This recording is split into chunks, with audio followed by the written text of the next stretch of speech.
बड़े माफिया बैठे हुए हैं, कानून के ऊपर हैं, बाहर बैठे हुए हैं, एक रसीद नहीं बता सकते पैसा किधर से, और वहां से तकरीरें कर रहे हैं यहाँ बैठ के। ये इस हुकूमत की नाकामी है, इनकी नालायकी की, इनकी नाअहली की कोई निशानदेही करता है तो ये इल्जाम उसी पर डालते हैं। हमारे यहाँ पोलिंग एजेंट्स बैठे होते हैं, वहाँ हो रहा होता है, फिर लड़ाइयाँ हो रही होती। ईसीपी आजकल इनके धांधली के पोल खोल रही है तो ये ईसीपी के ऊपर चढ़ाई कर रहे हैं। ये हर जगह पर नाकाम है, हर सफारती महाज पर ये नाकाम है।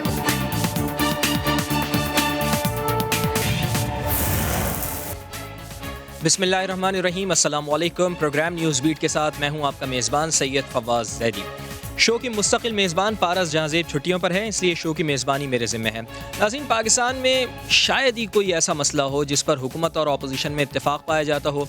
इंतखाबी इस्लाहात का मामला अभी तक हल तलब है और इसके साथ साथ चेयरमैन नैब की मुद्दत मुलाजमत में तोसी या फिर नए चेयरमैन नैब की तकर्री का मामला भी अब सामने आ गया है। खबरें ये आ रही हैं कि हुकूमत मौजूदा चेयरमैन नैब जस्टिस रिटायर्ड जावेद इकबाल की मुद्दत मुलाजमत में तोसी के लिए ऑर्डिनेंस लाने पर काम कर रही है। वज़ीर क़ानून फ़रूक नसीम ने फ़िलहाल ऑर्डिनेंस के मुसव्विदे से इनकार किया है, लेकिन उनका ये कहना है कि इस इशू पर वज़ीर आज़म से बातचीत जारी है और अगले हफ्ते इसका फ़ैसला हो जाएगा। फ़ैसला वज़ीर आज़म ने ही करना है। और दूसरी तरफ मुस्लिम लीग नून के रहनुमा राना तनवीर ने मुशावरत के बगैर चेयरमैन नैब की ऑर्डिनेंस के ज़रिए मुद्दत मुलाजमत बढ़ाने को खिलाफ आइन करार देते हुए कहा है कि अपोजिशन इस मसले पर मुत्तफ़िक़ा लाहे अमल अपनाएगी और इसके लिए सुप्रीम कोर्ट से भी रुजू किया जा सकता है। बहुत अहम बात है ये। हुकूमत आइन और कानून से हटकर मौजूदा चेयरमैन नैब को ही क्यों ओहदे पर रखना चाहती है, इसके अलावा इलेक्ट्रॉनिक वोटिंग मशीनों का इस्तेमाल और महंगाई पर भी बात करेंगे। और हमारे साथ मौजूद हैं तहरीक इंसाफ के रहनुमा जमशेद इकबाल चीमा साहब, मुस्लिम लीग नून से अफनानुल्लाह खान साहब हमें ज्वाइन कर चुके हैं और पाकिस्तान पीपल्स पार्टी से हैदर जमान कुरैशी साहब हमारे साथ मौजूद होंगे। आप तमाम मेहमानों का बहुत बहुत शुक्रिया। शो का आगाज़ करते हैं जमशेद इकबाल चीमा साहब से। चीमा साहब, चेयरमैन नैब जस्टिस रिटायर्ड जावेद इकबाल की मुद्दत मुलाजमत ख़त्म होने में अब सिर्फ 2 हफ्ते बाकी रह गए हैं। 8 अक्टूबर को वो रिटायर हो जाएंगे। उनकी मुद्दत मुलाजमत के हवाले से तौसी के लिए ऑर्डिनेंस जारी करने की बात हो रही है। इस मामले में अभी तक हुकूमत का कोई वाज़ेह मौक़िफ़ सामने क्यों नहीं आ सका है? मेरा ख्याल है कि इस पर कोई ऐसा कोई डिस्कशन नहीं हुई, इसलिए मौक़िफ़ सामने नहीं आया। अगर हुकूमत और अपोजिशन में बैठ के कोई डायलॉग हो तो मौक़िफ़ सामने आ जाएगा। मेरा सर 4 से 5 दफ़ा डिस्कशन हो चुकी है। फ़रूक नसीम साहब ये कह रहे हैं इमरान खान साहब से इस मामले के ऊपर। नहीं, सच्ची बात है, मुझे नहीं पता जी। मतलब अगर मैं तुक्के मारूंगा, मुझे शायद आपने पहले बताया होता कि एजेंडा ये तो शायद मुश्किल होता मेरे लिए ज्वाइन करना। मुझे पता नहीं, मेरी डिस्कशन नहीं हो सकी जी। अच्छा, क्या आप ज़ाती तौर पर उनकी मुद्दत मुलाजमत में तौसी के हक़ में हैं या आप समझते हैं कि नए चेयरमैन नैब की तैनाती होनी चाहिए? सर देखिए, 2 बातें हैं इसमें जी। हमें पिछला जो आप कह लें कि मैंने डिटेल से पूछा, ये चीफ इलेक्शन कमिश्नर हैं जो इनका अपॉइंटमेंट हुई है, तो इसमें अपोजिशन ने डेडलॉक क्रिएट किया। अब जब अपोजिशन उस डेडलॉक से बचने के लिए, एक आइनी क्राइसिस से बचने के लिए हमने अपोजिशन की बात मानी थी। अब जो कुछ वो इलेक्शन कमीशन के चेयरमैन कर रहे हैं, उसके बाद मैं तो बिल्कुल एडवाइस नहीं करता कि अपोजिशन का इस तरह कोई डेडलॉक क्रिएट किया वो बंदा रख लें आप। अगर लोगों ने मुस्लिम लीग नून की नुमाइंदगी करनी है, इस मुल्क की नुमाइंदगी नहीं करनी, फ्री एंड फेयर इलेक्शन के लिए कुछ नहीं करना, तो फिर इस तरह की जो मुतफ़िका आप कह लें एक अपॉइंटमेंट, उसका फ़ायदा नहीं है कोई भी। सो मुझे ये तो बड़ा ही बुरा एक्सपीरियंस हुआ है कि जिस तरह अपोजिशन, मतलब बेसिक मकसद होता है कि स्पिरिट इसकी ये होती है कि अपोजिशन और गवर्नमेंट मिलकर ऐसा बंदा लगाएं। पसंद और नापसंद माने नहीं रखती सर। नहीं, देखें, इसमें आप ये आइनी और कानूनी है। अगर दोनों का इत्तेफाक ना हो तो फिर क्या होगा? इसमें कानून क्या कह रहा है? क्वेश्चन तो ये है ना, अगर ये मान जाए एक बंदा ये दे दें और मैं उस पर ना मतलब मेरे उसी तरफ आ जाएगी और तो कोई नहीं लगता। मतलब पिछला जो पिछला हादसा हुआ है, मतलब पिछला जिस तरह का बंदा इन्होंने दिया है, तो हमने इनकी बात मान ली। तो उसके बाद जो कुछ हुआ है वो अब सारी दुनिया देख रही है कि एक बंदा मशीन को इनकार कर रहा है, एक बंदा टेक्नोलॉजी को इनकार कर रहा है, एक बंदा पार्टी बन गया। किस बंदे की बात कर रहे हैं आप? मैं चीफ इलेक्शन कमिश्नर की बात कर रहा हूँ जी। तो वो तो एक बड़ा कह लें कि वो नाम तो प्राइम मिनिस्टर इमरान खान साहब ने तजवीज़ किया था ना सर। नहीं जी, नहीं, वो डेडलॉक था बेसिकली, इनकी तरफ से तजवीज़ था, हमारी तरफ से तजवीज़ नहीं था। तो बेसिकली आप कह लें कि यहाँ पे हमें चूँकि इसका ये जो आप कह लें कि जस्टिस जावेद इकबाल का मुझे पता नहीं है कोई भी परफॉर्मेंस, अगर देखें तो परफॉर्मेंस तो उनकी ठीक है कि मतलब पिछले सालों में कभी भी इतने ज़्यादा अपोजिशन ने अपना क्या नाम है नैब ने रिकवरी नहीं की, कभी भी आप कह लें हर बंदा ला के नीचे नहीं आया, उस हिसाब से परफॉर्मेंस तो उसकी ठीक है। बट हमने जो काम करना है वो आइन और कानून के मुताबिक ही करना है, उससे हट के तो नहीं करना। लेकिन मैं सर परफॉर्मेंस का बताएं जमशेद इकबाल चीमा साहब, परफॉर्मेंस का बताएं, आप कैसे कह रहे हैं कि जावेद इकबाल साहब की परफॉर्मेंस ठीक है? पिशावर बीआरटी मंसूबा अभी तक इसमें कुछ भी काम नहीं हो सका, मालम जब्बा स्कैंडल कुछ भी काम नहीं हो सका, बिलियन ट्री सुनामी मंसूबा अभी तक कुछ काम इसमें नहीं हो सका, कैसे परफॉर्मेंस इसकी सीख है? ऑपोजिशन के हवाले से तो कोई भी बेहतरी नहीं है सर, ऑपोजिशन यानी ऑपोजिशन के हवाले से बेहतरी है, हुकूमत के मंसूबों के ऊपर कोई बेहतरी नहीं है। देखें बेसिकली आप कह लें कि अपोजिशन से उन्होंने कितने पैसे रिकवर किए हैं या कितने नहीं, मैं इस पॉइंट ऑफ व्यू से नहीं देख रहा। मैं देख रहा हूँ कि एक बंदे ने मुल्क में जितने भी रॉन्ग डूइंग है उस पर परफॉर्म करना है। रॉन्ग डूइंग में अगर 533 अरब रुपये एक बंदे ने रिकवर किया है, जो पिछले आप कह लें टेन्योर से 4 गुना या 5 गुना या 10 गुना है, तो आप कह लें कि मतलब 5 गुना या 6 गुना तो डेफिनेटली है, कभी भी 100 अरब से ज़्यादा नहीं हुआ, हमेशा 100 अरब से कम हुआ है। तो उसके मुकाबले में अगर 533 अरब इकट्ठा किया गया है तो वो अपोजिशन से तो नहीं लिया गया, मुस्लिम लीग नून के लोगों से तो नहीं लिया गया, पीपल्स पार्टी के लोगों से तो नहीं लिया गया। जहां जो भी करप्ट था, जो भी कानून के नीचे आया उससे लिया गया है, वो हुकूमत का था या अपोजिशन का था या सिविल सोसाइटी का था या बिजनेसमैन था या आप कह रहे हैं कोई ब्यूरोक्रेट था, whatever whoever it was, he और शी वाज। बेसिकली ये नहीं है कि अपोजिशन से उन्होंने लिए हैं और गवर्नमेंट से नहीं लिए। अपोजिशन ने कितने पैसे दिए अगर पूछें दोनों से तो कितने नहीं बताएंगे कोई भी, या मेरा रिकवर भी नहीं कर सके वो। इस पॉइंट ऑफ व्यू से तो हम भी नहीं मुतमईन कि अपोजिशन से रिकवरी कर सके हैं। लेकिन बहरहाल ये बात तय है कि उन्होंने 533 अरब रुपया लिया है। 533 अरब जो लिया है सोसाइटी में रॉन्ग डूइंग्स को कर्ब किया है उस बात ने, ठीक है। इस पॉइंट ऑफ व्यू से देखें तो परफॉर्मेंस उनकी ठीक है, इसमें तो कोई शक नहीं है कि 5 गुना ज़्यादा रिकवरी करना लिख के देना कि मैंने ये रिकवरी की है, ज़ाहिर है उन्होंने बैंक खजाने में जमा कराए हैं, रिकवर किए हैं, इसके बगैर तो नहीं लिख सकते। तो ये इस परफॉर्मेंस को ये फिगर है ना, ये मेरी और आपकी कुछ जजमेंट तो नहीं है, कोई स्वीपिंग स्टेटमेंट तो नहीं है, इसमें कोई आप कह लेंगे जस्ट कोई इस तरह फिक्रबाजी तो नहीं है ना। ये परफॉर्मेंस है, ये फिक्रबाजी तो फिर जो बंदा बेहतर परफॉर्म करे तो फिर उसको तो आपको एक्सटेंशन देनी होगी। अगर यही उसूल आप रखेंगे तो फिर आप सबको एक्सटेंशन दें फिर। नहीं, मैं एक्सटेंशन की बात नहीं, मैं तो एक्सटेंशन की बात ही नहीं कर रहा। वो तो मैंने पहले फैसला कर दिया कि मुझे चूँकि नहीं पता, अगर मुझे बताते आप इसका मतलब पता होता एजेंडे का तो शायद मैं ना आता प्रोग्राम में। मुझे इसका नहीं पता था कि इस पर बात होनी, या मैं पढ़ के आता या मैं पूछ के आता, पार्टी का मौका पूछ के आता, पार्टी का मुझे चूँकि पता नहीं है तो इसलिए मैं तो जनरल आगे लेके चलते हैं, ज़रा ऑपोजिशन का भी मौक़िफ़ ले लेते हैं। डॉक्टर साहब, आप समझते हैं कि हुकूमत ऑर्डिनेंस के ज़रिए ही चेयरमैन नैब की मुद्दत मुलाजमत में तोसी करना चाहती है, क्योंकि फ़रूग नसीम साहब कह चुके हैं कि अभी कोई ऑर्डिनेंस तैयार नहीं हुआ है, लेकिन साथ ही हुकूमत ने अभी तक अपोजिशन लीडर से मुशावरत का आगाज़ भी नहीं किया है। अब सिर्फ 2 हफ्ते बाकी रह गए हैं। मुस्लिम लीग नून को मुद्दत मुलाजमत में तोसी से मसला क्या है? आखिर मौजूदा चेयरमैन नैब की ज़ात से मसला है, क्योंकि उनके दौर में मुस्लिम लीग नून की तकरीबन तमाम सीनियर क़यादत पर केसेस कायम हुए हैं। उनकी जगह अगर साबिक़ चेयरमैन नैब कमर ज़मान होते तो शायद आप राज़ी हो जाते। सर बिस्मिल्लाहिर्रहमानिर्रहीम। देखें, ये जो चेयरमैन नैब हैं, इनकी वीडियोस जो हैं वो पूरे पाकिस्तान ने देखी हैं और सारा पाकिस्तान जानता है कि ये कितने कॉम्प्रोमाइज्ड हैं। और ख़ाली सिर्फ ये वाला मामला नहीं है, करप्शन नैब के इदारे के अंदर इतनी हो चुकी है कि कोई एक चेयरमैन नैब को तो छोड़ें, जो नीचे का स्टाफ है वो भी अपने असासे डिक्लेयर नहीं करना चाहता। तो जहाँ पे जिस इदारे के अंदर करप्शन की लेवल ये पहुँच जाए कि कोई भी अपने असासे डिक्लेयर ना करें, उधर आप खुद सोच लें कि मामलात कैसे चलाए जा रहे हैं। अब जहाँ तक रहेगी बात जो है वो अपोजिशन की, तो जो जावेद इकबाल साहब हैं, इन्होंने बिल्कुल इसमें कोई शक नहीं है कि पीटीआई के एजेंडे को आगे लेके गए हैं। इमरान खान के आप समझ लें मातहत के तौर पे उन्होंने जो है वो पिछले 3 साल गुजारे हैं, और जो इमरान खान साहब उन्हें कहते गए हैं वो करते गए हैं। एक स्पेशल ऑर्डिनेंस उनके लिए जो है वो बनाया जा रहा है ताकि उनको जो है वो एक्सटेंशन दे दी जाए। मगर पीटीआई ने हमेशा जो है वो, आपको याद होगा जजीरे वाला मामला था कराची का, उस पर ऑर्डिनेंस ले आए, ईवीएम वाला मामला था उस पर ऑर्डिनेंस ले आए। ये बेवकूफ़ लोग हैं, ये ऑर्डिनेंस ला के ये समझते हैं कि ये मामला ऐसे चल जाएंगे, ऐसे नहीं चलते। हम इसको नेशनल असम्बली में, सेनेट में और कोर्टों में इसको जो है वो रजिस्ट करेंगे, और जो कोई इस किस्म का इल्लीगल जिद पकड़ी हुई है ना कि आपने हुकूमत के साथ बैठना ही नहीं है, तो इस वजह से तो फिर हुकूमत के पास फिर और कोई रास्ता क्या रह जाता है? ऑर्डिनेंस ही लेकर आएंगे फिर वो।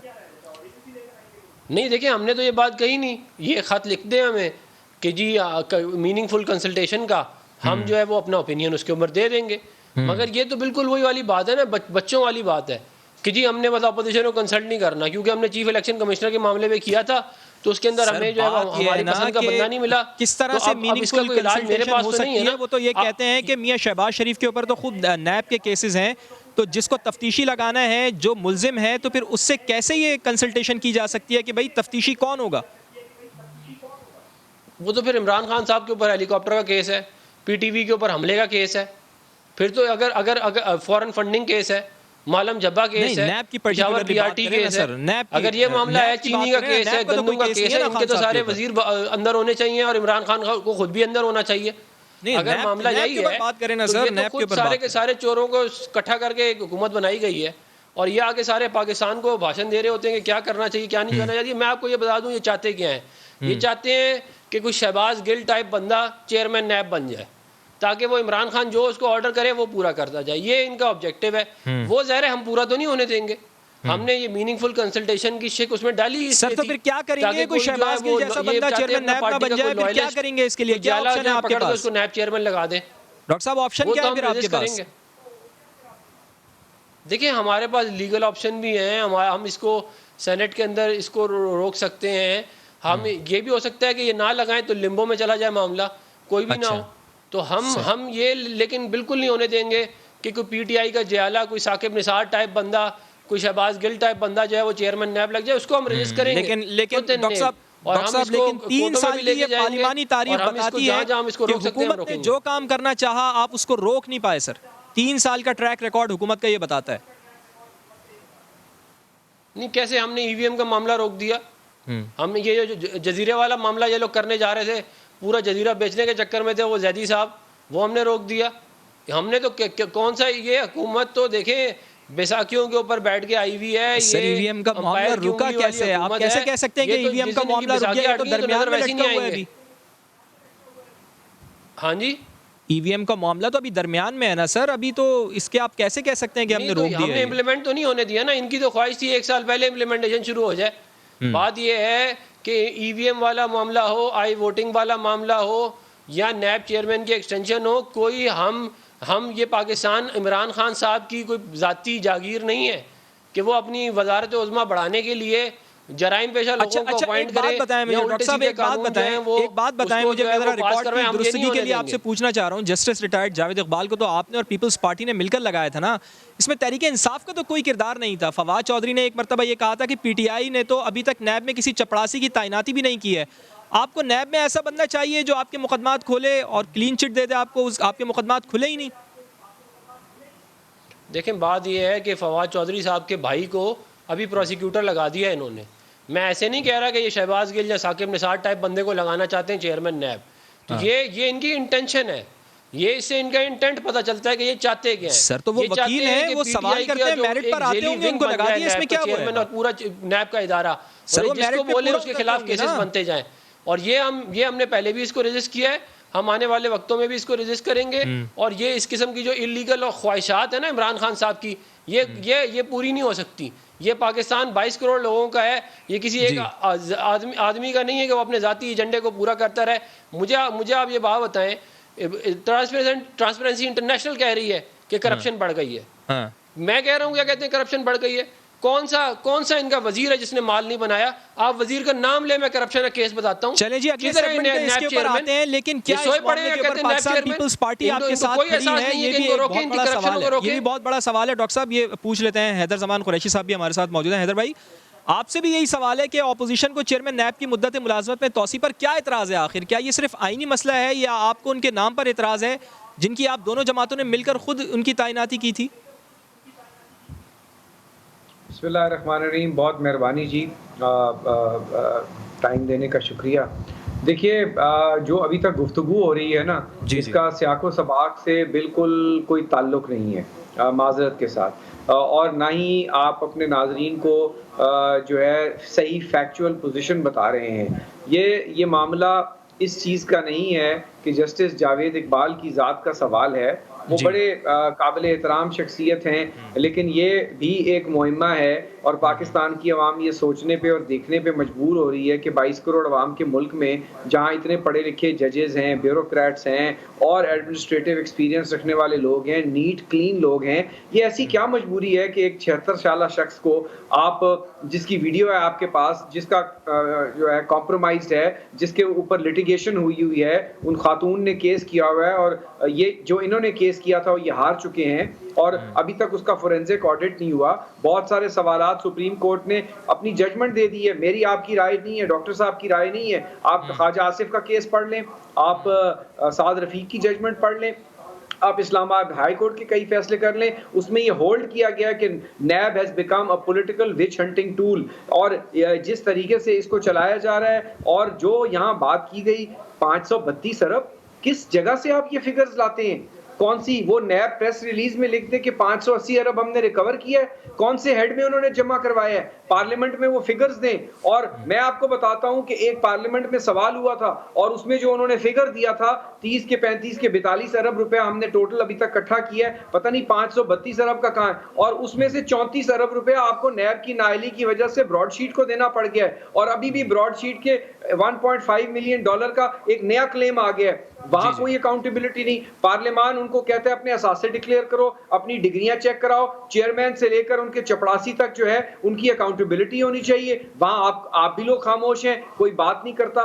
तो ये कह देना कि जनाब वो हमने लगाया, अरे भाई गुनाह हो गया ना। अब ये जो लगाए बैठे हैं और जो परवेज खटक ने जिसका नाम प्रपोज किया बकौल इनके अपने वुजरा के, उसको कह रहे हैं कि जी वो शहबाज शरीफ साहब ने दिया इलेक्शन कमिश्नर का नाम, जो रिकॉर्ड की बात है उसको कम से कम नेशनल टेलीविजन के ऊपर गलत ट्विस्ट करके नहीं बताना चाहिए। और सिकंदर सुल्तान राजा साहब जो हैं उस वक्त तो बहुत अच्छे लग रहे थे आपको, इनके वजीरों के क्लिप निकालें कि ये बड़े अच्छे इलेक्शन कमिश्नर हैं। तो ये नैब का जो मामला है या ये दूसरा मामला है, ये ऐसे नहीं चल सकता। अब अगली मैं बात करना चाहता हूँ इसके ऊपर। आप जस्टिस दीदार हुसैन जजमेंट आपने, लेकिन ये कहते हैं, हुकूमत कहती है कि वो अब ऑपोजिशन के खिलाफ हो गए हैं और वो हुकूमत से मिल गए। वो छोड़े जी ऑपोजिशन को, मेरी पहले बात सुन लेना। आप छोड़े इस बात को कि वो हमारे खिलाफ हैं, वो कॉम्प्रोमाइज्ड है, वो इनकी आंखों के तारे हैं। यानी चेयरमैन नैब अगर ये नहीं होंगे तो पाकिस्तान में नैब का इदारा चल नहीं सकता ना। चेयरमैन नैब के बारे में तो हुकूमत की राय ये है ना, ऑपोजिशन की राय ये है कि वो हुकूमत के साथ मिल गए हैं, लेकिन जो सिकंदर सुल्तान राजा साहब के बारे में, इलेक्शन कमीशन के जो चीफ इलेक्शन कमिश्नर है, उनके बारे में ये कहते हैं ना हुकूमत के वो आपके साथ मिल गए। हमारे साथ कहां से मिल गए हैं? यानी जो फैसला इनके हक में हो जाए, फॉरेन फंडिंग का आज तक 5 साल हो गए, डिसीजन नहीं हुआ, और ऐसे मामलात हैं, फैसल वाडा का केस वहां पेंडिंग पड़ा है इलेक्शन कमीशन में, जहां तातुल हो तो वहां ये खामोश है। मैं पहले नैब पे बात मुकम्मल कर लूं, बिकॉज फिर हम इस तरह डाइग्रेस कर जाएंगे। नैब के ऊपर, नैब की अपॉइंटमेंट के ऊपर, देखिए मुझे वक्त चाहिए प्लीज। नैब के चेयरमैन की अपॉइंटमेंट के ऊपर जस्टिस दीदार हुसैन शाह का केस पढ़ लें आप, सुप्रीम कोर्ट का 2011 की जजमेंट है। उनको सेट असाइड किया गया क्योंकि पर्पस फुल और मीनिंगफुल कंसल्टेशन नहीं हुई। फिर 2013 में एडमिरल फसी बुखारी साहब का केस पढ़ लें, वहां पे नैब चेयरमैन को इसी बुनियाद पे डिसमिस किया गया कि आपकी प्रॉपर मीनिंगफुल कंसल्टेशन नहीं हुई। और ये आयरॉनिकल बात है और अजीब हुसन इत्तेफाक है कि 2011 की जो जजमेंट है दीदार हुसैन शाह वाली, जिसमें उनको एज चेयरमैन नैब जो है सेट असाइड किया गया था उनकी अपॉइंटमेंट को, उसके one of the author's is justice Javed Iqbal. और इसके बाद एक 7 मेंबर बेंच की जजमेंट है जो कहती है कि एक्सटेंशंस नहीं देनी चाहिए, चाहे कोई सिविल सर्वेंट हो, चाहे कोई ब्यूरोक्रेट हो, रिटायरमेंट के बाद ये एक्सटेंशन नहीं देनी चाहिए। इस हर्डल को ये कैसे क्रॉस करेंगे? हाँ, ऑर्डिनेंस फैक्ट्री तैयार है जरूर, हम पार्लियामान में जैसे डॉक्टर अफनान ने कहा, सेनेट में, जॉइंट सेशन में, हम जो पार्लियामेंट्री टूल अवेलेबल है हम वहां इसको अपोज करेंगे और उसके बाद अदालतों का रास्ता है और ये 5 फैसले 4 फैसले अदालतों के। लेकिन इमरान खान साहब, हैदर साहब, वो ये कहते हैं, इमरान खान साहब, कि आपको कमर जमान जैसे चेयरमैन नैब चाहिए जो आपके केसेस को दबाए रखें। आपको ऐसा चेयरमैन नैब नहीं चाहिए जो कि आपके केसों को खोले और उनके खिलाफ फिर बात करे, आपके खिलाफ वो बात करे। ऐसा कोई चेयरमैन नैब नहीं चाहिए आप लोग। उनको शहबाज गिल जैसा जिस तरह कहा है, या उनको अपना कोई वर्कर चाहिए लग जाए, वो लगा देना जस्टिस वजीउद्दीन को, वो लगा देना तस्नीम नूरानी को, ऑपोजिशन वेलकम कर लेगी। वो तो बड़े अच्छे लोग थे ना जिन्होंने इनके इंट्रा पार्टी इलेक्शन कराए थे, इम्पेकेबल पीपल, क्लीन नीट लोग, अच्छे लोग, उनको तो नहीं लगाया। तो ये बात ये है कि ये सिर्फ बयानबाजी है। अब आप आ जाए ईवीएम पे, अगर आपने इस सेगमेंट में बात करनी है। में आता हूं, बस अच्छा ठीक है, तो मैं इस पे आखिरी बात करना चाहूंगा कि चेयरमैन नैब का जो मामला है, पहले तो जनाबे वाला ये अकाउंटेबिलिटी करें, वो पार्लियामेंट में पेश हुए। आपको पता है सेनेट की कमेटी ने उनको बुलाया 3 बारी, वो पेश नहीं हुए। वो कहते हैं कभी मेरी आंखें खराब है, कभी मैंने डेंटिस्ट के पास जाना है, कभी आप मुझे बताएं कि प्रोसिक्यूटर जनरल को किस कानून के तहत एक्सटेंड किया गया। इस मामले के ऊपर आखिर में यही होता है कि पीपल्स पार्टी हट जाती है, फिर ऑपोजिशन अकेली रह जाती है। कहीं इस दफा भी तो कोई सपोर्ट नहीं कर देंगे आप? रिपोर्ट्स आ रही हैं इस तरह की। हम क्यों हटेंगे? हम बिल्कुल हम आईनी और कानूनी रास्ता अपनाएंगे, पार्लियामान में लड़ेंगे और हम ये बावर करवाएंगे कि ये क्या ऐसी मजबूरी है कि सर से पांव तक हथकड़ियों को चूमती हुई नैब ही पीटीआई का पार्लियामेंट्री टूल जो है, अकाउंटेबिलिटी टूल है। क्या इनके पास और कोई बंदा नहीं? और जो चले जी, आपका नुक्ता आ गया। ऑपोजिशन ये कह रही है कि चेयरमैन नैब को एक्सटेंशन नहीं मिलनी चाहिए। मुझे एक ब्रेक लेनी है, ठीक है, मुझे एक ब्रेक लेनी है और ब्रेक के बाद इलेक्ट्रॉनिक वोटिंग मशीन के हवाले से बात करेंगे। हमारे साथ रहिए।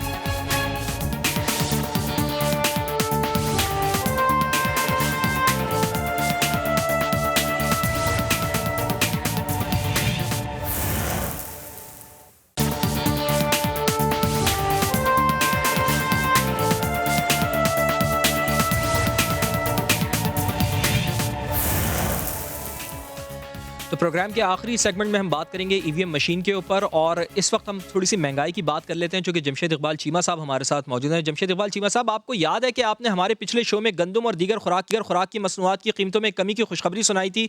वो मामला सर कहाँ तक पहुँचा है? चूँकि 20 किलो आटे की जो थैले की कीमत है वो मज़ीद बढ़ गई है, 1640 रुपये का हो गया है वो। गुज़िश्ता हफ्ते अशियाए खुरनोश की कीमतों में भी खासा इजाफा हुआ है। कहाँ तक पहुँचे ये सारे मामला? मंडे से जी रिलीज़ शुरू हुई है वीट की जो आप कह लें मंडे को, चूँकि ये एक अलामती स्ट्राइक पे थे, ट्यूसडे से शुरू हुई है रिलीज़। ट्यूसडे से शुरू तो इसके मेरे ग्राइंडिंग उसकी वेंसडे को हुई है जी। वेंसडे को शुरू हुई है तो मेरा आटे का रेट जो नीचे आ रहा है जी। हमारा रेट है 55 रुपये किलो, यानी 1100 रुपये बैग का जी। 55 रुपये किलो आटे का रेट है, यही रेट होगा जी। यही रेट है, यही रेट होगा। इस पे पंजाब में, केपी में, ये तो आपका रेट है जमशेद इकबाल चीमा साहब। आवाम को किस रेट पे मिलेगा? मैं आवाम की बात कर रहा हूँ कि जहाँ ना मिले हमें ज़रूर बताना, हम पहुँचेंगे वहाँ पे जी, डेफिनेटली। हाँ, आपने मीडिया क्या मैकेनिज्म रखा है आपने इसके लिए? जहाँ बताएं ताकि लोगों को पता चले। जी डिस्ट्रिक्ट गवर्नमेंट डिस्ट्रिक्ट गवर्नमेंट जहाँ कहीं भी आप कह लें रेट इससे ज़्यादा होगा हम नहीं होने देंगे जी। ये कंफर्म है रेट। और इसके बाद ये 55 रुपये रेट जो है हित्ते में सबसे कम रेट है। इसके बाद ये है कि जो 12.5 मिलियन हाउस होल्ड को हम सब्सिडी दे रहे हैं जी, आटे पे, चीनी पे और घी पे, दालों पे, 4 चीज़ों पे दे रहे हैं जी। दूसरा आगे रेट आ गया जी चीनी का। चीनी हमने 99 रुपये 75 पैसे की पर किलो जो ये ज़रा मुझे जमशेद इकबाल चीमा साहब बता दें आवाम की आसानी के लिए कि सब्सिडी का तरीका कार क्या तय पाया है? क्या यूटिलिटी स्टोर्स के जरिए दी जाएगी ये सब्सिडी? नहीं, यूटिलिटी स्टोर पे या सस्ता बाज़ार पे तो चीज़ें से पहले सस्ती मिल रही हैं जी। बेसिकली या जो भी उनका रेट है वो यकीनन कम है। वो कितने % कम है वो एक एनालिसिस करने वाली बात है। वो मुख्तलिफ प्रोडक्ट्स में मुख्तलिफ है, लेकिन वहाँ पे रेट ऑलरेडी कम है। पहले सस्ता बाज़ार में अगर आटा देखें तो 860 रुपये का, यानी 43 रुपये का मिल रहा है। इसमें बेसिक बात जो है कि ये तकरीबन 40% लोग बनते हैं जी। 1 करोड़ 25 लाख जो घराना है, ये तकरीबन 39-40% लोग बनेंगे। इन लोगों को पैसे इनके घर पहुंचेंगे बाई मंथली या मंथली। जितना ये 12.5 किलो आटा खाया जाता है, आप 9.5 किलो आटा खाता है एक बंदा। पुराने रेट और नए रेट का जो डिफरेंस है, इसी तरह जितनी सब्सिडी होगी घी में, जितनी सब्सिडी बाकी चीज़ों में होगी, वो उस हिसाब से तय करके तो जो अमाउंट बनेगी वो अमाउंट मंथली इनके घर पहुँच जाएगी। ये किसी लाइन में नहीं लगना है, इन्होंने किसी जगह नहीं जाना, वो पैसे इनके घर बड़ी इज्जत से पहुँचा करेंगे। डाटा हमारे पास पूरे का पूरा मौजूद है। मेरा मतलब है कि 12 करोड़ कैसे पहुँचेंगे वही तो मैं आपसे पूछ रहा हूँ कि तरीका कार क्या होगा उसका, कैसे पहुंचेंगे? जिस तरह एहसास के पैसे पहुंचते उसी तरह पैसे पहुंचेंगे जिनके घर में। डेफिनेटली उसी तरीके से पैसे इनके पास पहुंचेंगे, कैलकुलेट हो के पैसे पहुंचेंगे, मंथली अलग पहुंचेंगे। वो पैसे जो हैं इनके ऑलरेडी जो आ रहे हैं इनको वो अलग पैसे। चलें, ये बहुत अच्छी बात है, ये पैसे चीमा साहब, ये बहुत अच्छी बात है। ये कब से शुरू कर रहे हैं आप? ये अक्टूबर से जी, अगले महीने से शुरू हो रहे हैं। और जो आटे का रेट है वो अभी से आप कह लें कि शुरू हो गया कम होना। ये एक आध दिन में, मतलब मंडे को आप ज़रूर कहीं ना, बल्कि आप हमारी मदद करना इसमें कि मीडिया हेल्प करे जहाँ जहाँ कभी, चूँकि यहाँ पे ओवर प्रॉफिटियरिंग का एक रिवाज बना हुआ है, जहाँ कहीं हो हमें बताएं। डिस्ट्रिक्ट गवर्नमेंट जो है वहाँ पे रेट जो है डेफिनेटली इस रेट को लागू करने के हम पाबंद हैं। 55 रुपये रेट ये अपनी मर्जी से नहीं दे रहे, हम इनको गंदम दे रहे हैं, हम इनको सस्ती गंदम देते हैं, सब्सिडी देते हैं, उसका हमारी गंदम की पिसाई करके फ्लोर मिलों ने 55 रुपये किलो आटा देना है, वो देने के पाबंद हैं, एग्रीमेंट है। अगर इससे ऊपर बेचे हमें आपने शिकायत करनी है, हम पकड़ के अंदर देंगे। अच्छा सर, ये महंगी तरीन जो गंदम आप इंपोर्ट कर रहे हैं, ये क्या मामला है, इसकी क्या वजह है? महंगी तरीन गंदम क्यों इंपोर्ट की जा रही है आपकी तरफ से? बेसिकली आप कह रहे हैं कि देखें, दुनिया में 4 मुल्क हैं जो बड़ी गंदम एक्सपोर्ट करते हैं। रशिया है, यूक्रेन है, इसमें आप कह लें फ्रांस है, जर्मनी है, और एक आध आप कह लें ऑस्ट्रेलिया है। 4-5 मुल्क है जो गंदम एक्सपोर्ट करते हैं। वो जो 6 या 7 या 5 इकानमीज़ हैं जहाँ से गंदम सरप्लस है, मेजर अमेरिका भी एक्सपोर्ट करता है। उनमें से 4 के साल आप कह लें कि सेटबैक आया गंदम की प्रोडक्शन को। और दूसरा ये कि जो ओवरऑल आप कह रहे हैं कि जो रेट है बड़े हैं दुनिया में, फूड के बड़े हैं। कोरोना में चीज़ें कम प्रोड्यूस हुई हैं, रेट बड़े हैं। और गंदम का रेट तो जुलाई और अगस्त में हमेशा कम तरीन रेट होता है, जुलाई और अगस्त में मिनिमम रेट होता है। लेकिन इस साल जुलाई और अगस्त में जो रेट ज़्यादा है उसकी बुनियादी वजह कि क्रॉप फेल हुई है 3-4 मुल्कों की। हमारी तो रिकॉर्ड पैदावार हुई 27.5 मिलियन टन हुई, लेकिन कुछ मुल्कों की क्रॉप फेल हुई है। फ्रांस में इज़ वन ऑफ दैम, उसमें अमेरिका की क्रॉप कम हुई है, कुछ और मुल्कों की क्रॉप कम हुई है। लिहाजा जो क्रॉप कम हुई है तो उसमें रेट जो है वो फ्लक्चुएट, जो हम तो कर रहे थे जुलाई और अगस्त मिनिमम रेट होगा, वो मिनिमम की बजाय रेट अपोजिट साइड पे गया है जी। सो ये आप करें। लेकिन लकीली ये है कि हमें ज़रूरत गंदम की बहुत थोड़ी है, हमारे पास ज़रूरत की गंदम मौजूद है। चलिए, ये कम से कम अच्छी बात है कि आप कह रहे हैं कि हमारे पास ज़रूरत की गंदम मौजूद है और कम मिकदार में आप इंपोर्ट कर रहे हैं। लेकिन ये मुझे बताएं कि आपने कि वज़ीर आज़म को एक मशवरा भी दिया था कि जो फूड आइटम हम बाहर से इंपोर्ट करते हैं उनको हम यहाँ पर प्रोड्यूस भी करें। वो प्रोजेक्ट आपका कहाँ तक पहुँचा?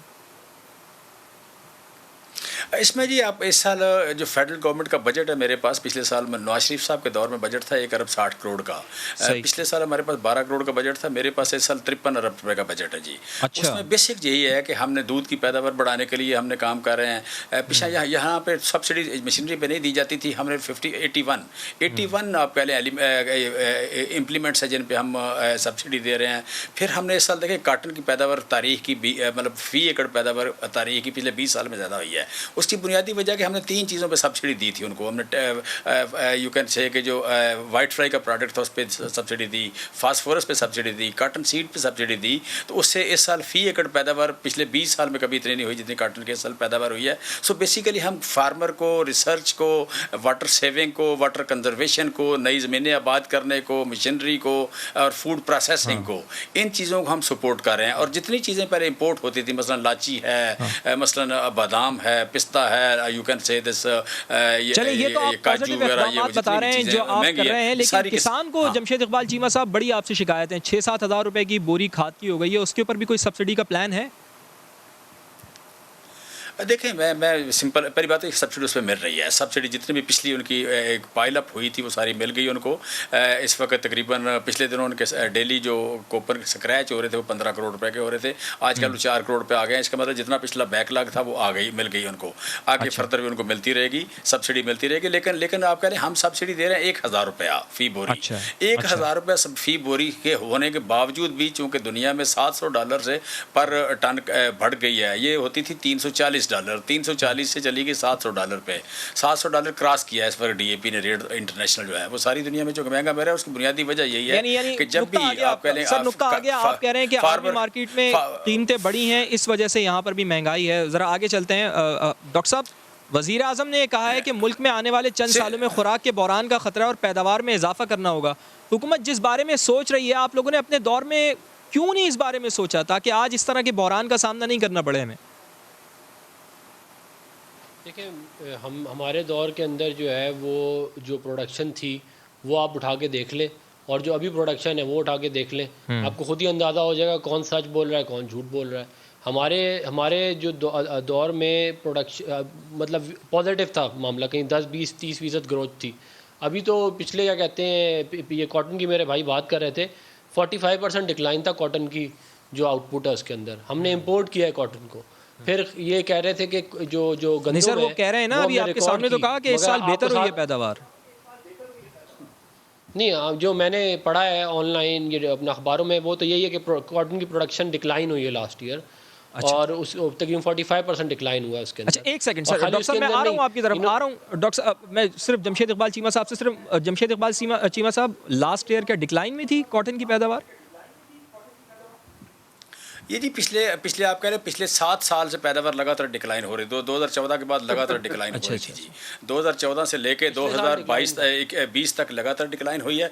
और पिछले साल डिक्लाइन था, नहीं मैं कह रहा हूँ पिछले 6 साल डिक्लाइन था, पिछले 6 साल डिक्लाइन था। इस साल ये रिवाइव हुई है। दूसरी बात जो देखिए बैरिस्टर साहब ने बात की है, जिस तरह उन्होंने बात कर दी, मैंने नहीं की। मुझे जो बात नहीं आती मैं नहीं करता, जो मुझे आती है वो करता हूँ। उन्होंने ना आने के बगैर बावजूद कर दी। देखें इनके दौर में 38 मिलियन टन गन्ना टोटल ग्रेन थे यहाँ पे, 38 मिलियन टन। और पीपल्स पार्टी के दौर में टोटल ग्रेन थे 35 मिलियन टन। 35 मतलब ग्रेन से मुराद है गंदम, चावल और मकई, तीनों को मिला के। ठीक, हमारे दौर में, इनके दौर में प्रोडक्शन मतलब ग्रोथ बहुत थोड़ी थी हमारे दौर में, और पीपल पार्टी के दौर में ग्रोथ थी नहीं। हमारे दौर में पिछले साल आप कह रहे हुई ये हुए 44 मिलियन बेल जी टन, 44 मिलियन टन। इस साल ये इट्स गोइंग टूवर्ड तकरीबन 50 मिलियन टन, जो पिछले 10 साल में दोनों गवर्नमेंट मिलकर नहीं कर सकी। मैं जवाब लेता हूँ, 3 साल में अचीव किया, और इस साल अगेन एक साल में कर रहे हैं। बेसिक जो सेटबैक आया है कि पीपल्स पार्टी और नून लीग के दौर में ग्रेन की प्रोडक्शन में ग्रोथ नहीं हुई, आबादी बढ़ी है, हम सेटबैक में चले गए, हमारे स्ट्रेटेजिक रिजर्व खत्म हो गए थे। ये भाई ठीक है। डॉक्टर अफनान साहब आप कंटिन्यू करें। वो कह रहे हैं कि 2014 से रिकॉर्ड की दुरुस्तगी के लिए हाँ कि 7% 7% ग्रोथ थी कॉटन के अंदर 2018 में, तकरीबन 5 लाख बेल्स। अच्छा। और इस साल 34% डिक्लाइन हुआ है कॉटन की प्रोडक्शन के अंदर। ये मैंने अभी दोनों चीज़ें चेक की हैं। तो ये जैसे आप इनकी हर चीज़ जो है उसकी बुनियाद झूठ के ऊपर है, इसकी बुनियाद भी झूठ पे कि पिछले 10 साल नहीं हुआ हमने। ओ भाई 34% डिक्लाइन है कॉटन का। आप टेक्सटाइल वालों से जाके पूछें आप इंपोर्ट कर क्यों रहे हैं। और खाली ये बात नहीं, गंदम की आप मिसाल ले लें, पहले इन्होंने एक्सपोर्ट की और बाद में कहते हैं बम्पर क्रॉप हुई और फिर इंपोर्ट कर रहे हैं साथ। भाई बम्पर क्रॉप हुई तो इंपोर्ट क्यों कर रहे हो? वो तो फिर हमारी सारी रिक्वायरमेंट बल्कि एक्सपोर्ट करना चाहिए हमें। वो कह रहे हैं स्ट्रेटेजिक रिजर्व खत्म हो गए हमारे, इस वजह से इंपोर्ट करना पड़ रही है। आप अपने आप से सच बोलें। हमारी दुश्मनी में झूठ बोल बोल के इस मुल्क के लोगों को बेवकूफ़ मत बनाएं। अवाम आज 2 मिनट लगते हैं गूगल के ऊपर सर्च करके पता चल जाता है कौन सच बोल रहा है कौन झूठ बोल रहा है। इमरान खान साहब अभी फरमा रहे थे टीवी में बैठे हुए कि मेरे दौर में सबसे ज़्यादा मीडिया आज़ाद है, हालांकि सारा मीडिया जानता है कि ये झूठ है। इसी तरह ये वाली बात भी झूठ है। आप लोग कम से कम फैक्ट्स एंड फिगर्स तो ठीक लेके आए ना। सारा पाकिस्तान हमें सुन रहा होता है इस टाइम के ऊपर। आप लोग अपनी कहानियाँ, अपनी उल्टी सीधी दलीलें बनाने के लिए पिछली हुकूमतों को फजूल में जलील कर रहे हैं। ये कोई तरीका है? कहते हैं आप लोग कैबिनेट के मेंबर्स हैं। आपका वजीर आजम जो है वो वजीर आजम बन गया, जैसे भी बना है, उसको कम से कम सच बोलने चाहिए, झूठ मत बोले। अफरान रुको एक मिनट देखिए, सच की और झूठ की बात होगी। आपने गूगल किया, आपने गूगल कर लिया ना, अब दोबारा गूगल करें कि आपकी हुकूमत रही 2013 से 2018 तक, मैक्सिमम आपकी प्रोडक्शन कितनी हुई, फिर उसके बाद भी, और पिछले साल प्रोडक्शन कितनी, ये भी गूगल करके देख ले जरा। मैं बात कर रहा हूँ कि रिकॉर्ड पैदावार की गंदम की, अगर ये बात सुन लेना मैं बात करूँ यार, सुन लेना यार, मैं गंदम की बात कर रहा हूँ। क्या बात कर रहे हो? गंदम की बात कर रहा हूँ, आप कपास की बात कर रहे हो। मैं बात कर रहा हूँ कॉटन की बात, तो मैं भी कर रहा हूँ कि पिछले साल कम हुई थी। कॉटन की बात हो रही है ना सर भाई। अब एप्पल वर्सेस एप्पल होता है, बनाना वर्सेस बनाना। गंदम की बात कर रहा हूँ मैं, गंदम की बात कर रहा हूँ मैं। कॉटन की बात कर रहे थे ना, गंदम कहाँ से आगे बीच बम्पर पैदा।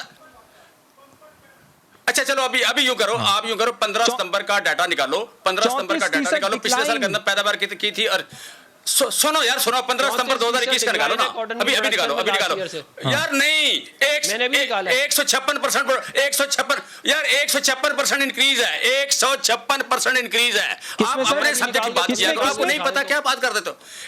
निकालो अभी निकालो, चलो शाबाश निकालो। 15 सितंबर का 2021 निकालो प्लीज। इंक्रीज है सर किसमें? Cotton production decline by a walking 34%। Tribune कर रहा है इसको रिपोर्ट। ओ यार क्या बात करो, 15 मई 15 सितंबर ये क्या कहते हैं, चेक कर ले 15 सितंबर 2021 चलाने में कौन सी 15 सितंबर 2021 कॉटन प्रोडक्शन आपकी यार 15 सितंबर 2021 निकालो, क्या कर रहे हो यार, झूठ बोले यार। 15 सितंबर 2021 निकालो, 15 सितंबर 2021 निकालो, अभी निकालो कॉटन प्रोडक्शन आपके 34% डिक्लाइन पे है। पॉइंट आ गया। 15 सितंबर की निकालो भाई, आप इतने, मैं हैदर जमान कुरैशी साहब के पास जा रहा हूं, आप दोनों जरा गूगल देख लें। 156 कुरैशी साहब, हैदर जमान कुरैशी साहब, सही है, सही, आप दोनों देख लें, गूगल देख लें। हैदर किसान है, मियां जनू रहने वाले से पूछो, इसको पता ही नहीं बच्चा है ये मुल्तान का, ये क्या नाम है पिंडी का, आप हैदर से पूछो। 156% से पूछ रहा हूँ हैदर साहब, 156% इंक्रीज है कॉटन की। चले जी, 156% इंक्रीज है कॉटन की, ये कह रहे हैं जमशेद इकबाल चीमा साहब। हम कॉटन के इलाके में चलते हैं ना सर, बात करने देना। हैदर जमान साहब से पूछ लेते हैं। हैदर जमान साहब, आपसे भी यही सवाल है कि वज़ीर आज़म ने कहा है कि मुल्क में आने वाले चंद सालों में खुराक के बहरान का खतरा है, पैदावार में इजाफा करना होगा। हुकूमत जिस बारे में अब सोच रही है, आप लोगों ने अपने अदवार हुकूमत में इस बारे में क्यों नहीं सोचा? आप लोग अपने दौर में गंदम की एक्सपोर्ट का क्रेडिट लेते हैं, पैदावार बढ़ाने का क्यों नहीं सोचा आप लोगों ने सर? देखिए, अगर आप थोड़ी सी तहकीक कर लेते तो शायद आपको इसका सवाल ये करना ही ना पड़ता। अब चीमा साहब यकीनन ज़राअत से वाबस्ता हैं, उनको बहुत सारी चीज़ों का पता है, और हमें पहले बताया गया जब ये हुकूमत आई कि ज़राई हम इमरजेंसी नाफिज करेंगे, जिन्होंने काबीना को ज़राअत पर समझाया, पढ़ाया, लिखाया।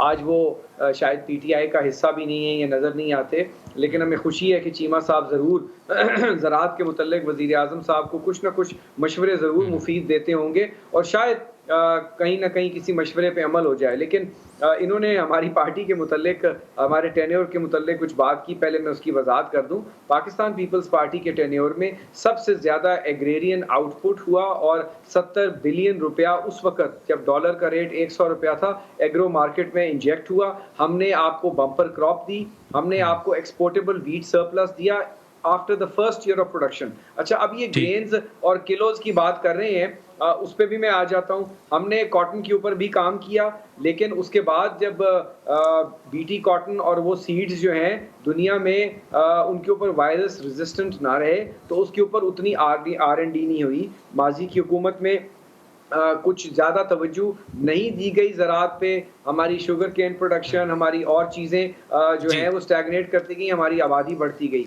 लेकिन ये बात कहना और इस पे इकोनॉमिस्ट और Pakistan institute of development economics और आलमी इदारे ने चैलेंज किया है कि जो इन्होंने ग्रोथ रेट इस साल कैलकुलेट किया और बजट में और इकोनॉमिक सर्वे में दिया कि जी हम 4% हमने ग्रोथ अचीव की है, उसमें इन्होंने ज़राअत की ग्रोथ दिखाई। और ज़राअत की मेजर क्रॉप्स में मैं आपको दो चीज़ों की आपको वाज़े मिसाल दे देता हूँ कि इन्होंने उस कैलकुलेशन में जो है 26% डिक्लाइन दिखाया कॉटन प्रोडक्शन में, जबकि पाकिस्तान कॉटन जिनर्स एसोसिएशन, एप्टमा और जितने इंडिपेंडेंट इदारे हैं सब ये कह रहे हैं कि 34-35% डिक्रीज हुई हमारी कॉटन में और हमें वो नहीं मिली प्रोडक्शन। उसके बाद ये मैं क्लोजिंग ईयर की बात कर रहा हूँ जो इनका बजट डॉक्यूमेंट है। उसके बाद इन्होंने कहा हमारी 27.5 मिलियन टन गंदम हुई है, माशाल्लाह बम्पर क्रॉप हुई है, जबकि फेडरल जो आपका यूएस डिपार्टमेंट ऑफ एग्रीकल्चर है जो सैटेलाइट इमेजरी से और फूड एंड एग्रीकल्चर ऑर्गेनाइजेशन जो यूनाइटेड नेशंस की है वो इसको डिस्प्यूट करते हैं और वो कहते हैं कि आपकी प्रोडक्शन 26 मिलियन टन है। तो हमारे डाटा गैदरिंग में प्रॉब्लम है और जो हमने ज़राअत में ग्रोथ दिखाई वो एक्चुअल नहीं है। अब दूसरी चीज आ जाती है सब्सिडी पे। मैं हैरान हूं कि सब्सिडी की बात करने वाले वो जिस तरह टोकन वाले पेंट में टोकन नहीं निकलता और आप रंग के डब्बे लेते रह जाते हैं, या वो बच्चों से फ्रॉड करती हैं कंपनियां कि आप ये करेंगे तो उसमें से खिलौना निकल आएगा। किसान को 3 साल से यूरिया के ऊपर और डीएपी के ऊपर सब्सिडी के और टोकनों के झांसे दिए गए, स्कैंडल्स पे स्कैंडल्स आए और अब जो फर्टिलाइजर की कीमत 7,000 रुपया डीएपी की कीमत हो चुकी है, पिछले 2-3 महीने पहले ये सिर्फ 5,000 रुपया थी। यकीनन आलमी मार्केट में बढ़ी होगी, बहुत सारी चीजें बढ़ी हैं, लेकिन आप सेल टैक्स को कम करें, आप सब्सिडी ज्यादा उसके ऊपर दें, आप ग्रास रूट पे जब ज़राअत को ग्रोथ नहीं देंगे तो प्रॉब्लम होगा। इसी तरह CCRI है, कॉटन रिसर्च इंस्टीट्यूट है, दीगर रिसर्च के इदारे हैं, वहां आपको इन्वेस्टमेंट की जरूरत है, पर आपने तो ये पहले 100 दिन में करनी है। लेकिन हैदर जमान कुरैशी साहब, हुकूमत ने तो किसान कार्ड का भी इजरा किया ना, इसका कोई फायदा नहीं हो रहा।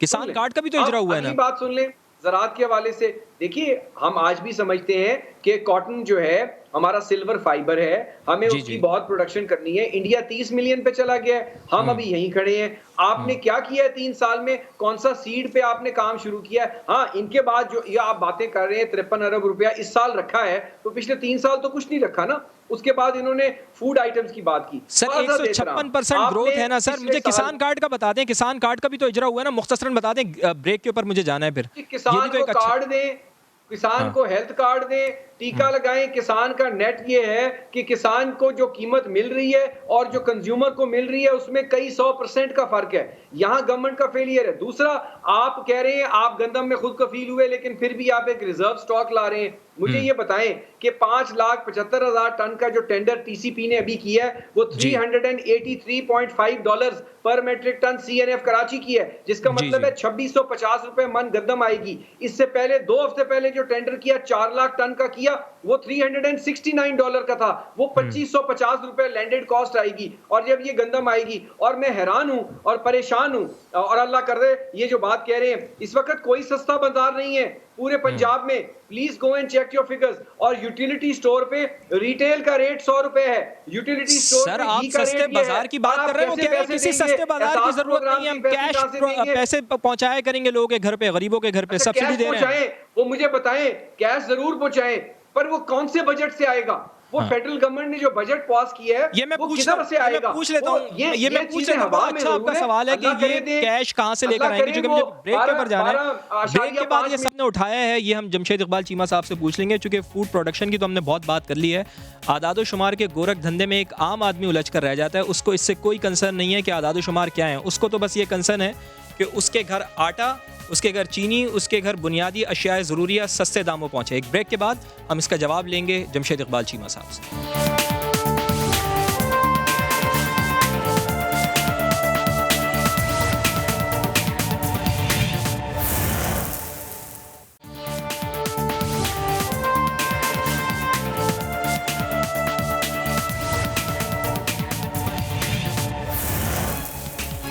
तो जमशेद इकबाल चीमा साहब, इतनी सब्सिडी कहाँ से देंगे, इतना पैसा कहाँ से आएगा? हैदर जमान कुरैशी साहब ने ये सवाल उठाया है, जवाब दीजिए इसका सर। ये बड़ा जेन्युइन सवाल है जी। ये बिल्कुल ठीक है कि बजट है और कितना है, पैसे कितने देंगे, डेफिनेटली ये सवाल बनता है। और मैं समझता हूँ हमें इसी तरह लॉजिकल बात करनी चाहिए। ये जो मैं और अफनान अक्सर प्रोग्राम करते हैं, बैरिस्टर है, ये छोटा है मुझसे, कोई 10 साल छोटा होगा, और बड़े आसानी से कह दिया मैं झूठ बोल रहा हूँ। यार कोई पूछ तो लिया करो, अच्छा नहीं लगता जो रोज़ प्रोग्राम करने हो इकट्ठे बैठ के। तो इस तरह की बात, मैं कैबिनेट मेंबर हूँ, इस तरह बात बहल नहीं करनी चाहिए मुनासिब तरीके से। हम दलील से लड़ने वाले लोग हैं ना, हम दलील से बात करें यहाँ पे बैठ के। इस तरह का लफ्ज़ बोल के बाद में बंदा अगला भी बोल दे नहीं, दोनों काबिल एहतराम है एक दूसरे के लिए। वो भी सेनेटर साहब भी आपकी बड़ी इज्जत करते हैं। सो बेसिकली अच्छा, अब ये बड़ा जेन्युइन सवाल है। हम जी ये सास प्रोग्राम से देंगे जी हमने, चूँकि इस साल देखें दो चीज़ें हैं। एक ये है कि तारीख में 260 रुपये मियाँ नवाज शरीफ साहब ने रखी थी, मैक्सिमम जो सब्सिडी रखी थी 260 रुपया था। हमने रखी है जी ये 685 रुपये, 680 रुपये सब्सिडी है जी। फिर एहसास प्रोग्राम में जो जिस तरह बात बैरिस्टर साहब बात कर रहे थे, अपना हैदर जमान साहब जिस तरह बात कर रहे थे, उनके दौर में कोई 70-80 रुपये के budget Benazir income support program में होता था। हमारा एहसास प्रोग्राम में 256 रुपये है जी। ये टोटल मिला के 936 रुपये की हम सब्सिडी है जी हमारे पास। ये जो आप कह लें कि बिजली में हम दें, तेल में दें, बाकी चीज़ों में दें, या आप कह लें कि खुराक में दें, सो हमारे पास पैसे हैं जी, बजट में ये प्रोविजन मौजूद है। लिहाजा हम जिसे कहते हैं ना, पिछले सालों में एक बार जब नए अपना शहबाज शरीफ साहब की गवर्नमेंट थी 2008 में, तो उन्होंने आटा 400 रुपये रेट होता था उस वक्त, 400 रुपये से 200 कर दिया रमज़ान में। लोग बड़े खुश हुए, लेकिन वो एक सस्ती रोटी के नाम पे 5 रुपए की रोटी भी दे रहे थे सर, बहुत ज़्यादा हो गए। हाँ, दे रहे थे। तो बेसिकली आप कह रहे हैं जब हर बंदे को आप सब्सिडी देते हैं तो वो गरीब को अफोर्ड नहीं करती वो। लिहाजा आप कह लें कि हर बंदे को आप सब्सिडी नहीं दे सकते। हमें गंदम की इंसिडेंटल कास्ट डाल के हमने ख़रीदी है 1800 रुपये की, हमें इंसिडेंटल कास्ट डाल के पड़ती है 2040 रुपये की। हम 90 रुपये की सब्सिडी तो ओवरऑल दे रहे हैं, लेकिन जो आप कह लें गरीब लोग हैं उनको सब्सिडी देंगे तकरीबन कोई ऑलमोस्ट 14 रुपये किलो बनेगी जी। 14 रुपये किलो आपने 22 करोड़ लोगों को नहीं देनी, आपने देनी है 9 करोड़ लोगों को। अच्छा, 9 करोड़ करोड़ लोगों को चीज़ दी जा सकती है। लिहाजा ये एक हमने ये अच्छा किया है कि हम टारगेटेड सब्सिडी दे रहे हैं, बजाय ये कि मियाँ मंशा साहब को भी सस्ता जाए, हैदर जमां कुरैशी बड़े ज़मींदार हैं, नवाब हैं, इनको भी सस्ता जाए, अफनान को भी बड़ा सस्ता जाए, मुझे सर 9 करोड़ लोगों को तो आप सब्सिडी दे रहे हैं, जो बाकी आवाम है आपके आदाद शुमार के मुताबिक वो जो मिडिल क्लास लोग हैं जो इस वक्त महंगाई की चक्की में पिसे हुए हैं, उनका क्या कसूर है? उनके लिए क्या कर रहे हैं आप? कोई महंगाई कम करने का प्लान है उनके लिए? सुन लेना, पूरी दुनिया में देखें, जो महंगाई मैनेज होती है हमेशा मैनेज होती है इनकम बढ़ाने से। इनकम यहाँ पे हैदर जमां कुरैशी से बैठे हैं, ज़रूर पूछें कि यहाँ पे इस साल 1100 रुपये किसान के घर ज़्यादा गया है। 83 लाख किसान है, 1,32,000 रुपया फ़ी गिराना ज़्यादा गया है। दूसरा, अगर आप टैक्स इसमें देखें, आप सेक्टर में देखें, आप कंस्ट्रक्शन सेक्टर में देखें, कंस्ट्रक्शन सेक्टर में राज की दिहाड़ी, मजदूर की दिहाड़ी होती थी 600 से 700 रुपया। चले आप ये कह रहे हैं कि मजदूर के लिए हालात बेहतर आप कर रहे हैं, आम आदमी के लिए आप लोग हालात बेहतर कर रहे हैं, गरीब के लिए बेहतर कर रहे हैं, जो कि प्रोग्राम का वक्त बिल्कुल ख़त्म हुआ चाहता है। तो मैं फाइनल कमेंट लूँगा। सेनेटर साहब, आपसे मुख्तसरन बता दिएगा कि 680 अरब रुपए इन्होंने रखे हैं एक, और टोटल मजमूई जो इन्होंने सब्सिडी रखी है वो 936 अरब रुपए की रखी है, जो आम आदमी को रिलीफ देने के लिए रखी है। आप लोगों के दौर से कहीं ज़्यादा रखी है। आपका फाइनल कॉमेंट सर। देखिए, मेरा नहीं ख्याल ये कोई रियलिस्टिक फिगर है। ये इसको इम्प्लीमेंट करने के लिए जब ये जाएंगे तो ऑलरेडी आपको पता है बजट का डेफिसिट 4000 अरब रुपए से ऊपर है, और ये इनको पैसा प्रिंट करना पड़ेगा, उससे और महंगाई आएगी, और वो बात जो है ये करना चाह रहे हैं फिर फिजल आउट हो जाएगा।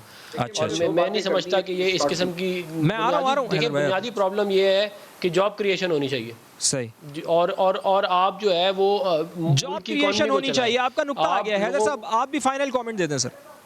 देखिए, मैं 2-3 फिगर्स दे दूंगा इनको, मेरे लिए बहुत काबिल एहतराम है। इस बजट में इन्होंने 17% मिल गेट के ऊपर सेल टैक्स लगाया चीनी पे, जिसके नतीजे में डायरेक्टली 15 रुपए चीनी महंगी हुई है। बाकी कार्टेल और इंपोर्ट और दुनिया में तो महंगी होनी है ना। इसी तरीके से इन्होंने जो है ये जो नया ऑर्डिनेंस निकाला है, इसमें लोगों के ऊपर जो इन्होंने टैक्स लगा दिया नॉन फाइलर में, और ये तो खुद ज़राअत से हैं। ज़राअत से जो जिसकी सिर्फ ज़राअत से इनकम है वो तो फाइलर बनने का मजाज ही नहीं है पाकिस्तान के कानून और आइन के नीचे, और आपने उसके ऊपर हैवी टैक्सेशन लगा दी। और जो किराएदार है बेचारा, वो किराए के घर में बैठेगा, और अगर उसका मालिक मकान फाइलर नहीं है तो वो उसका एडवांस टैक्स भरेगा। यानी इस किस्म की हैवी टैक्सेशन, और 650 अरब रुपए सिर्फ पेट्रोलियम डेवलपमेंट और पेट्रोल टैक्सेस की मद में है। तो जो ये सब्सिडियां बता रहे हैं ये जरूर बताएं, लेकिन ये ट्रिकल डाउन नहीं होनी। आपके रमजान बाजार जो है, आटा बाजार, ये जो कह रहे हैं कि हमने इतने में लिया, अल्लाह करे दे, पर इन्हीं के वजीर थे। ठीक है, आप कह रहे हैं कि इस पे अमल बहुत मुश्किल है, लेकिन हुकूमत ये कह रही है कि सब्सिडी के जरिए एक आम आदमी की ज़िंदगी को बेहतर बनाया जाएगा। प्रोग्राम का वक्त ख़त्म हुआ चाहता है। अपने मेज़बान फवाद ज़ैदी को कल तक के लिए इजाज़त दीजिए।